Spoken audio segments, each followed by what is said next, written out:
Bienvenue dans cette nouvelle édition du Non-Stop Info sur Africa 24 à la une de l'actualité. Au Soudan du Sud, l'accord de paix signé en 2018 se voit fragilisé par la menace de Riek Machar, principal chef rebelle, de le rompre. L'homme politique estime qu'un prolongement de la période de pré-transition est inévitable. La 4e édition de la semaine africaine de la microfinance est déjà à son 3e jour. Les participants continuent d'interagir sur le thème central qui est la finance inclusive. Une panoplie d'activités sont prévues. Au Nigeria, découverte de l'académie Unicycle God Knows Best dans la capitale Lagos. Cette école de monocycle permet aux adultes comme aux enfants de pratiquer cette discipline hors du commun. Mais tout d'abord, dans l'actualité, les pourparlers de paix au Soudan lancés le 14 octobre se poursuivent à Juba, au Soudan du Sud, après la signature d'un accord avec le Front populaire pour la libération du Soudan. Un deuxième accord a été signé ce lundi 21 octobre avec le Front révolutionnaire soudanais, une coalition de 7 groupes armés actifs dans les États du Sud Kordofan, du Darfour et du Nil bleu. À cette occasion, le Premier ministre Abdallah Hamdok a de nouveau réitéré son attachement à la paix, un préalable indispensable selon lui pour enraciner la démocratie soudanaise. Au Soudan du Sud, Riek Machar menace de se retirer de l'accord de paix signé en 2018. Le principal chef rebelle sud-soudanais estime que la formation d'un gouvernement de transition avant la formation d'une armée unifiée ferait naître des tensions dans tout le pays. Il a proposé le prolongement de la période de pré-transition, moins d'1 mois avant l'échéance pour la formation d'un gouvernement d'union. Les précisions avec Nathalie Mo. Pas de gouvernement sans formation de l'armée nationale en novembre 2019 au Soudan du Sud. C'est l'ultimatum lancé le 20 octobre 2019 par le chef rebelle Riek Machar en marge de pourparlers entre signataires de l'accord de paix. Riek Machar a ainsi levé l'éventualité d'une rupture du pacte de septembre 2018 avec notamment sa non-participation à la formation du futur gouvernement de transition. Dans le mouvement populaire de libération du Soudan en opposition, nous ne serons pas là parce que nous ne voulons pas mettre le pays en crise. Les questions critiques doivent être résolues. Les arrangements de sécurité doivent au moins avoir été mis en place. Sans quoi, le cessez-le-feu dont nous bénéficions depuis 1 an sera rompu. Du côté des autorités sud-soudanaises, on assure de l'avancée du processus de cantonnement des ex-combattants rebelles. Ainsi, 3000 membres d'une force de protection seraient prêts avant le 12 novembre 2019, dont 900 du SPLM-IO. De plus, la délimitation des États, jugée cruciale par les partis, attend encore d'obtenir un consensus. Il est urgent de trouver un compromis entre les différentes parties, à défaut de voir l'accord de paix prendre du plomb dans l'aile. Ce d'autant plus que Riek Machar a indiqué devant les envoyés de l'ONU que les partis n'avaient pas réussi à s'entendre sur les moyens d'intégrer ces éléments dans l'armée nationale, alors même que la question de l'intégration des groupes rebelles est un point clé dans l'accord de paix. Les autorités sud-soudanaises accusent un retard dans la mise en œuvre de l'accord de paix au motif de difficultés financières. Riek Machar, lui, propose une prolongation de la période de pré-transition pour régler les insuffisances qui demeurent. Toujours dans l'actualité, l'heure du retour sur la scène politique a sonné pour l'ancien président Joseph Kabila. En République démocratique du Congo, le parti de l'ancien chef d'État Joseph Kabila met le cap sur 2023 et vise la reconquête de la présidence. C'est ce qu'a annoncé ce mercredi 23 octobre Emmanuel Ramazani Shadari en marge d'une rencontre qui a rassemblé les principaux cadres du parti à Lubumbashi. Rappelons que le parti de Joseph Kabila contrôle la quasi-totalité des institutions de la République. Des lieutenants de l'ancien président dirigent l'Assemblée nationale, le Sénat ou encore la primature. Les autorités camerounaises, en partenariat avec l'Union européenne, renforcent les capacités nationales dans le domaine de l'innovation et de la recherche. Avec Horizon 2022, un programme soutenu par l'Union européenne, le gouvernement camerounais offre des opportunités aux chercheurs et aux universitaires, les moyens pour relever les défis liés au développement du pays. Un sujet de Neilé Claude Ebessa.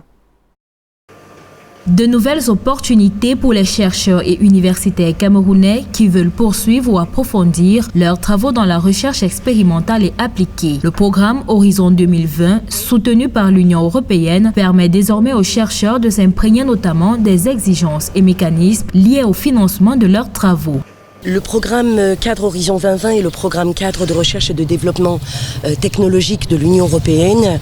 La dimension internationale de ce programme est importante et nous considérons que le partenariat que nous entretenons avec l'Afrique est stratégique. Dans ce cadre-là, nous considérons qu'il y a des opportunités pour les chercheurs camerounais de coopérer dans le cadre de ce programme avec leurs homologues scientifiques européens et nous considérons que actuellement, au jour d'aujourd'hui, les chercheurs camerounais ne participent pas au programme à la hauteur de ce qu'ils le pourraient, étant donné les capacités, les compétences scientifiques qui sont là.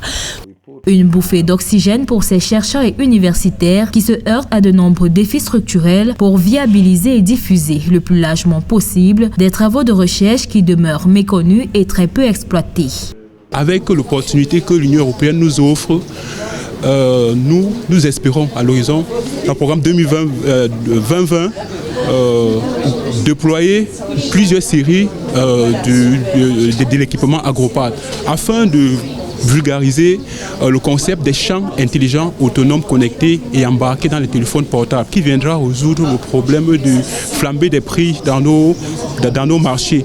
Les chercheurs et universitaires camerounais sont donc informés et sensibilisés à partir du programme Horizon 2020 aux facilités de soutien à la recherche et à l'innovation. Ils sont outillés ou peuvent l'être grâce aux mécanismes d'accès et de gestion des financements reçus dans le cadre de ce partenariat.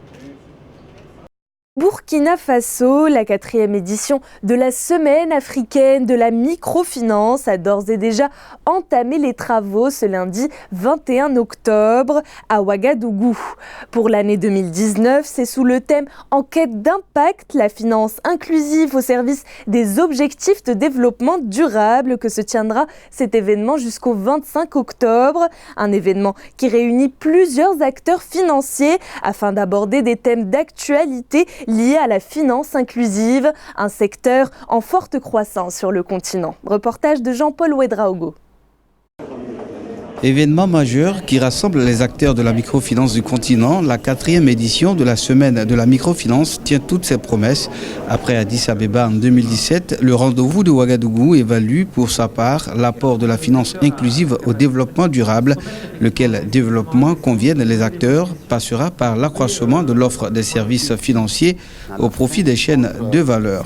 Nous, au niveau de UNCDF, on a élaboré une stratégie ambitieuse pour porter le digital au niveau de l'inclusion financière. Et cette stratégie nous amène à travailler avec les incubateurs qui offrent des services non financiers que je viens de citer, mais également les institutions financières.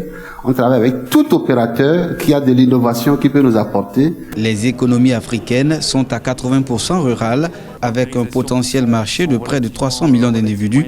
À cet effet, la technologie, notamment le numérique, pourrait servir de levier pour accroître l'inclusion financière. La pénétration en téléphonie mobile a permis de booster quand même l'inclusion financière. Donc vous voyez un graphique qui représente les 8 pays de l'UEMOA. On voit que le Ghana et puis la Côte d'Ivoire quand même, le Ghana n'est pas de l'UEMOA, mais à titre de comparaison, la Côte d'Ivoire détient la palme avec plus de 120%. Les défis pour le continent consistent à continuer la facilitation du cadre réglementaire dans les pays de l'espace, la diversification des produits financiers au profit des chaînes de valeur et l'implication du secteur public dans l'inclusion financière. Tout Toujours dans l'actualité, le Rwanda inaugure le premier port intérieur de l'Afrique de l'Est, pays sans littoral. Le Rwanda réalise un grand pas dans son désenclavement et la mise en œuvre de la zone de libre-échange continentale africaine.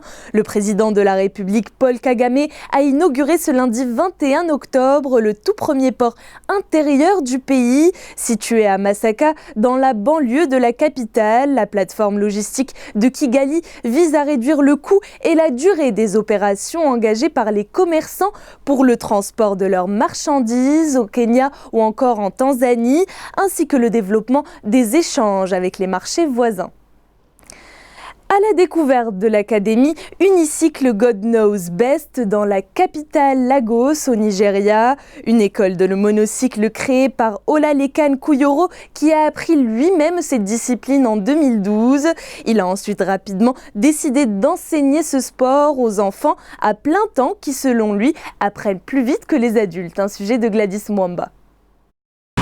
La pratique du monocycle au sein de l'académie Unicycle God Knows Best est une activité extrascolaire proposée par Olalekan Kuyoro. Ce jeune Nigérian de 29 ans dirige une école dédiée à l'apprentissage de l'utilisation d'un véhicule à une roue en un tour de main pour les enfants de 7 à 15 ans. Une discipline encore peu connue au sein de la population à laquelle Olalekan Kuyoro s'est consacré en 2012.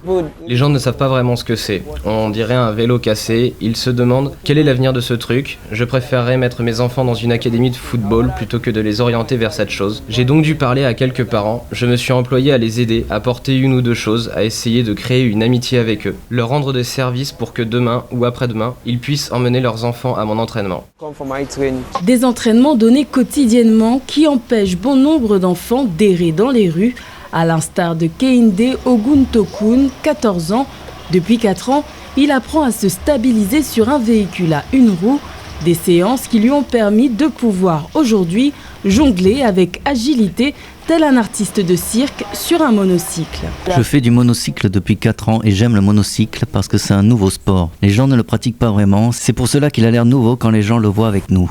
Fondée en 2014, l'Académie Unicycle s'autofinance et dispose de 18 monocycles coûtant 7000 naira l'unité, un matériel financé par l'argent récolté lors des spectacles rémunérés donnés par les élèves de l'Académie. L'école God Knows Best gagne en popularité, plus de 40 enfants y ont déjà été formés et le compte Instagram compte désormais plus de 16 000 abonnés.